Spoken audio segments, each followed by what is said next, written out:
Está conosco o coordenador da Central de Transplantes do Estado de São Paulo, o Dr. Francisco Monteiro, que vai conversar conosco sobre o funcionamento da Central de Transplantes aqui do Estado. Doutor, obrigado pela participação aqui na Band News FM. Bom dia para o senhor.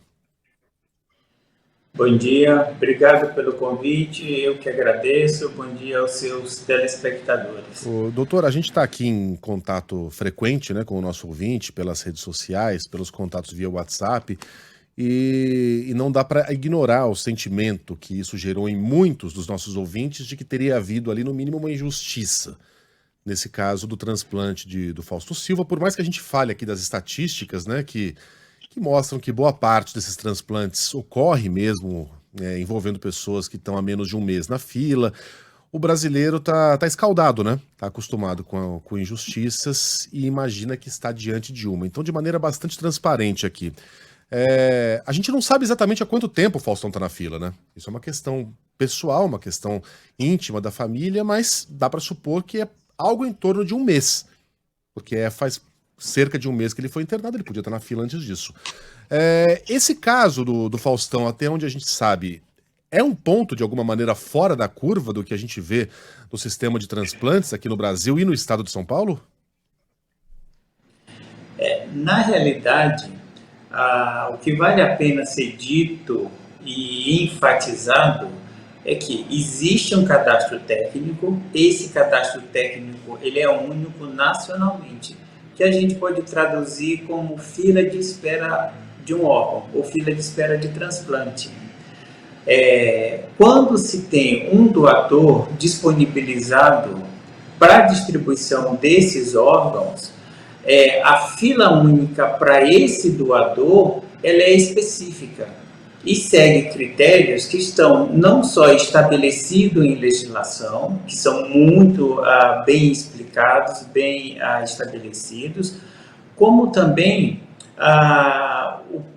existe um sistema informatizado de gerenciamento que a gente chama de SIG, que esse sistema ele é online e disponibilizado pelo Sistema Nacional de Transplantes para todo o Brasil. Então, todas as centrais de transplantes utilizam esse sistema quando há um doador disponível.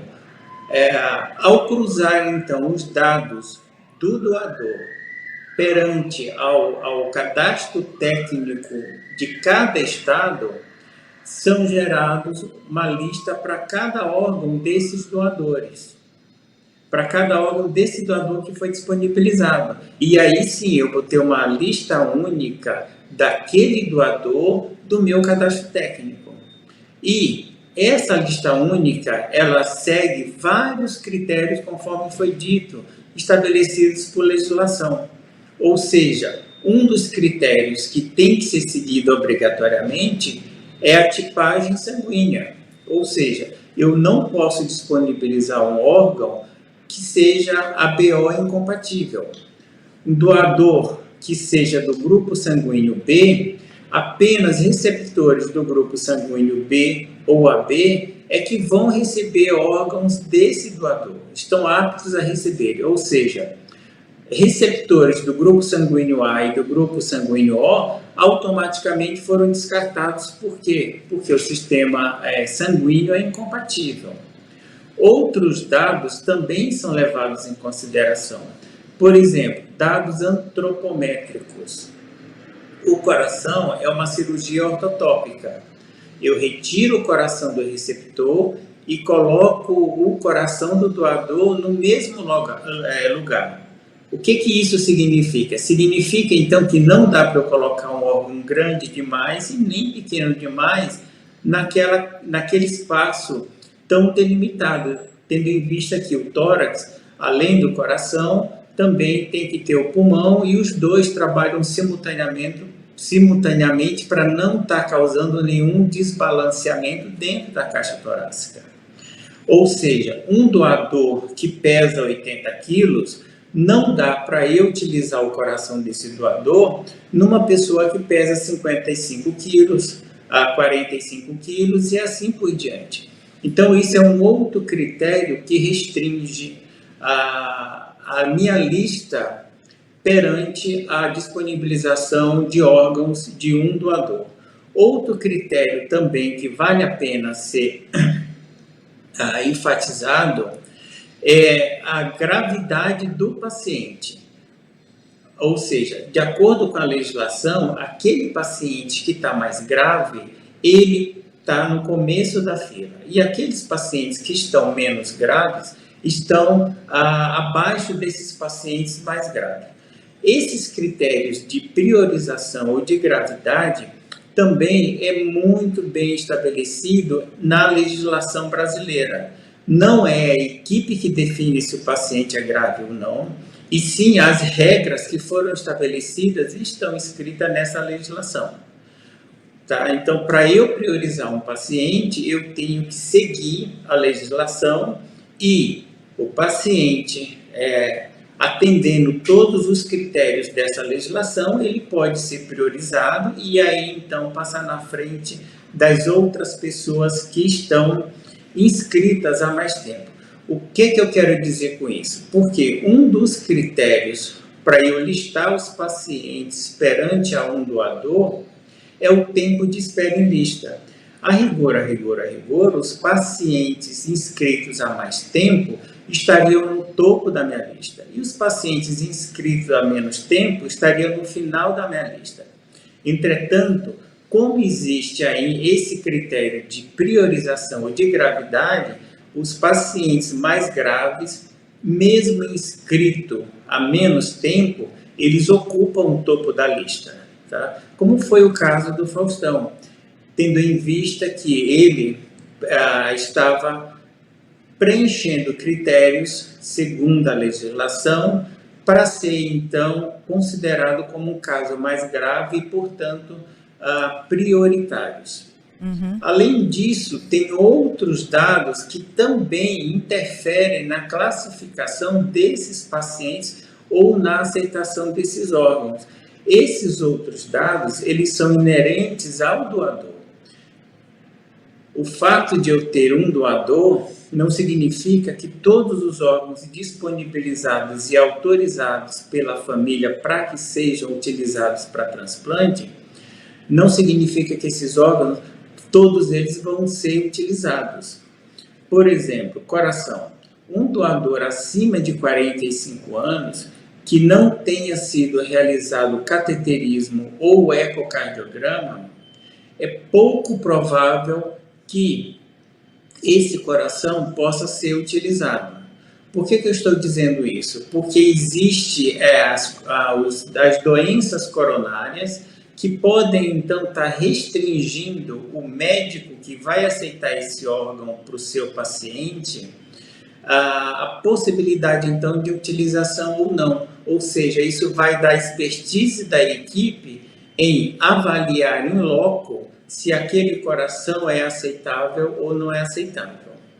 Além do ecocardiograma ou não, outros dados como utilização de bebida alcoólica, alguma sorologia positiva, mas que é possível o transplante, como hepatite B, como hepatite C, ou seja, doador que tem essas sorologias positivas, apenas receptores que sejam vacinados para hepatite B, ou que já tenham tido hepatite B, ou que tenham a hepatite C, podem receber órgãos com essas respectivas sorologias positivas. Veja quantos critérios, não é, doutor? Desculpe interrompê-lo, porque são todas informações muito importantes, mas veja quantos critérios são levados em consideração para que essas pessoas sigam na fila e outras estejam adiante na fila para receber um órgão.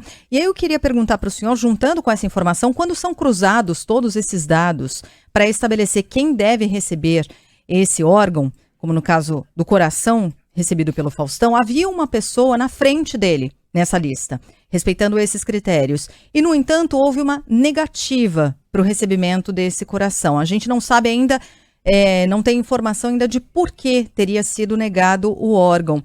O que pode explicar a negativa por parte da equipe? É a equipe médica que nega um coração, mesmo com as informações todas sendo cruzadas, indicando esse paciente como próximo? Exatamente. O paciente, quando ele vai ser transplantado, ele dá uma anuência à sua equipe de transplante, autorizando então que essa equipe responda por ele mediante as centrais estaduais de transplantes. Nesse caso, o primeiro paciente da fila, ele foi então consultado através da sua equipe para saber se a sua equipe aceitava ou não aceitava esse órgão para esse paciente. Nesse caso, a equipe, avaliando os dados do doador, não achou conveniente, provavelmente levando em consideração risco-benefício para o seu paciente, a utilização daquele órgão para o seu paciente. Ou seja, perante a expertise da equipe, isso daí é inerente da equipe, compete à equipe e não tem como ninguém intervir nessa relação médico-paciente, a aceitação desse órgão para o seu paciente ou não. A equipe, ao tomar ciência dos dados desse doador, decidiu que o órgão não era adequado naquele momento para o seu paciente e nos informou, enquanto central de transplante, gestora de processo, o motivo de recusa para o qual esse órgão não poderia ser adequado para o seu paciente. Dessa maneira, foi registrado em documento, em prontuário do doador, o motivo da recusa e seguida a oferta para o segundo da lista, que por coincidência era o Faustão. A equipe, então, do Faustão avaliou o órgão, achou que o órgão era adequado para ele, levando em consideração não só a avaliação do doador, mas também risco-benefício para o paciente. Foi até ao centro cirúrgico onde iria ocorrer essa captação, avaliou o órgão in locus e então decidiu que esse órgão seria adequado para ser transplantado em seu paciente. E, após isso, pelo que a mídia então está ciente, ocorreu o transplante então, até então, onde se sabe, está ocorrendo sobre o esperado e agora é aguardar a evolução desse órgão. Doutor, só para a gente tirar esse assunto do caminho, o Fausto Silva, obviamente, tem acesso aos melhores médicos que o dinheiro pode pagar.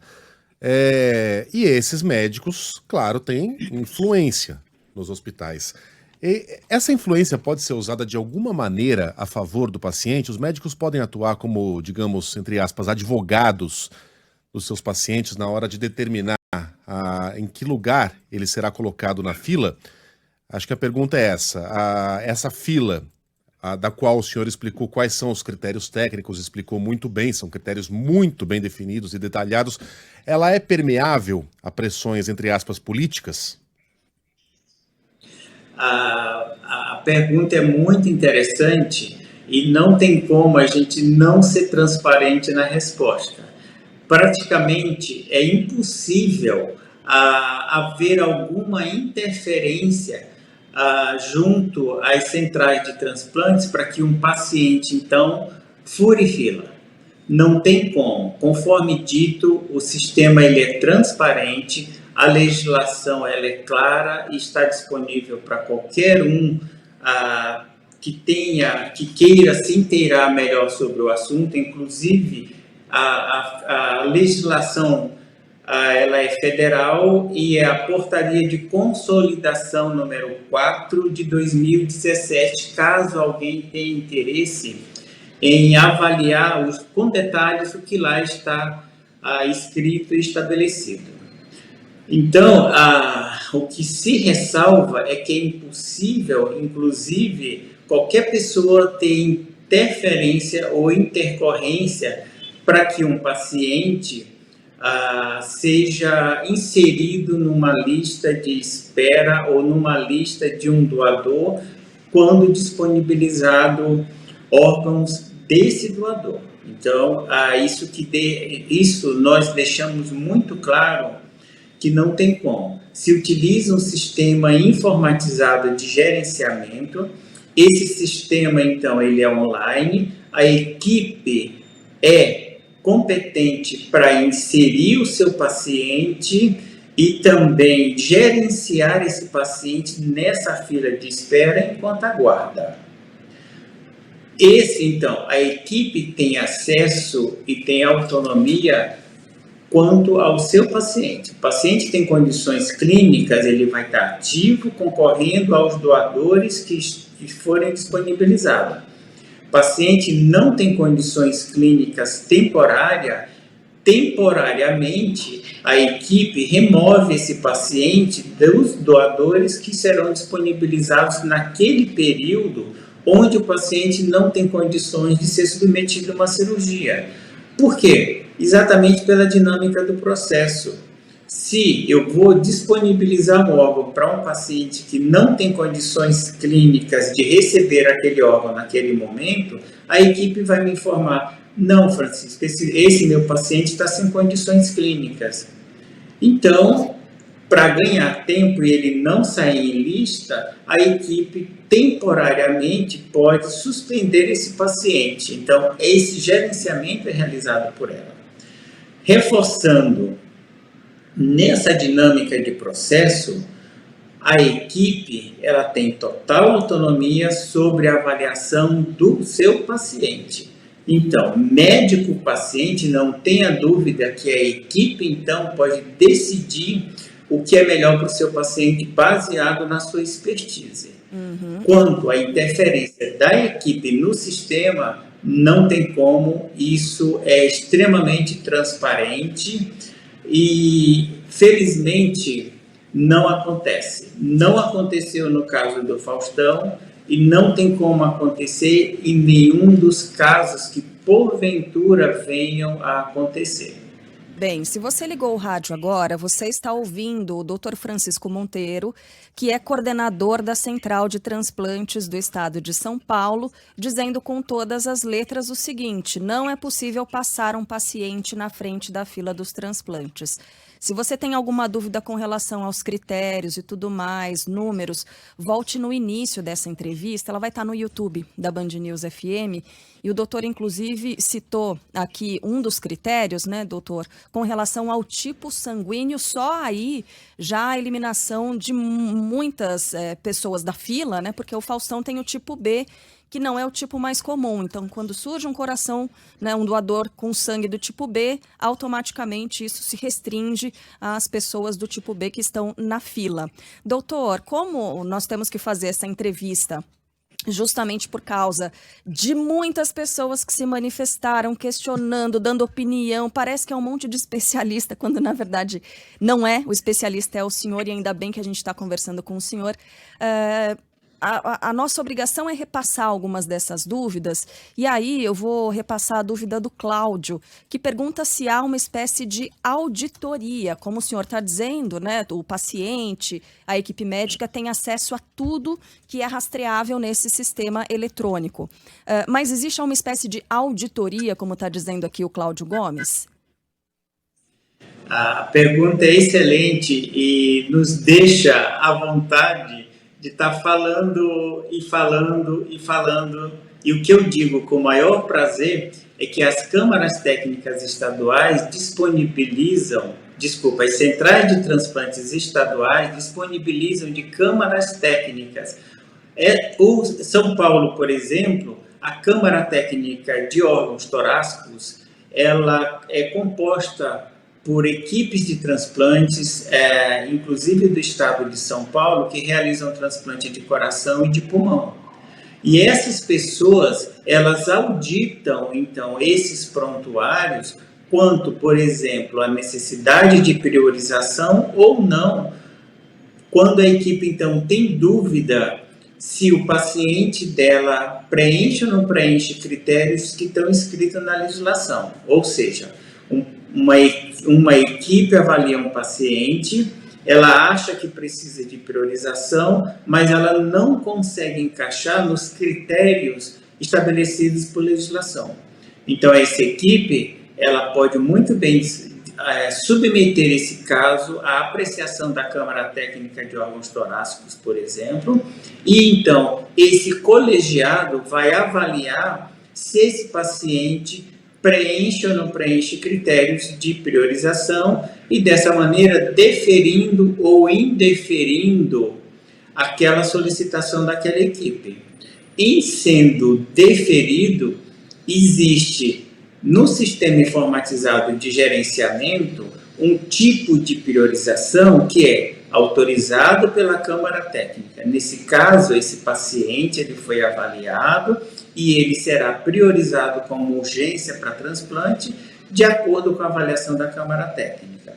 Outra coisa, se o paciente, ou seja, se a sua equipe estabelece que aquele paciente tem prioridade, quando ele é transplantado, o prontuário, então, ele é emitido para a central de transplantes e essa central de transplantes, então, vai auditar aquele prontuário, ou seja, esses membros da Câmara Técnica vão avaliar se aquele prontuário, se aquele paciente que a equipe priorizou junto ao sistema informatizado de gerenciamento preenchia realmente os critérios estabelecidos em legislação.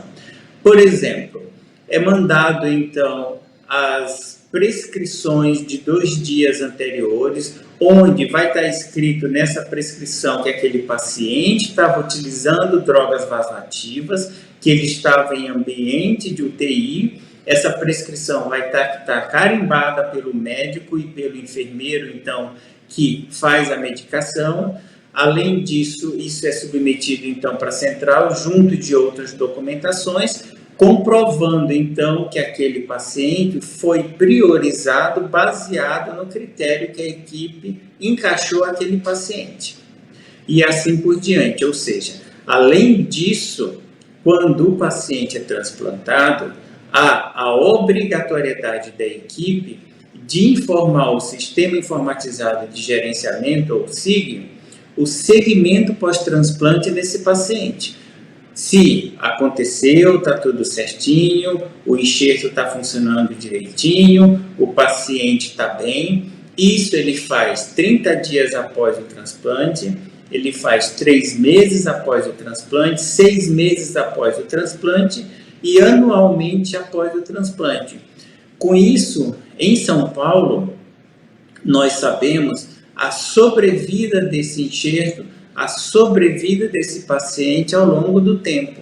E podemos dizer, por exemplo, que de janeiro até julho de 23, foram transplantados, por exemplo, 75 pacientes no estado de São Paulo. A sobrevida desse órgão e, portanto, a sobrevida do paciente foi de quase 88%. Ou seja, nesse período de transplante, durante 90 dias, 87,8% dos pacientes estão vivos.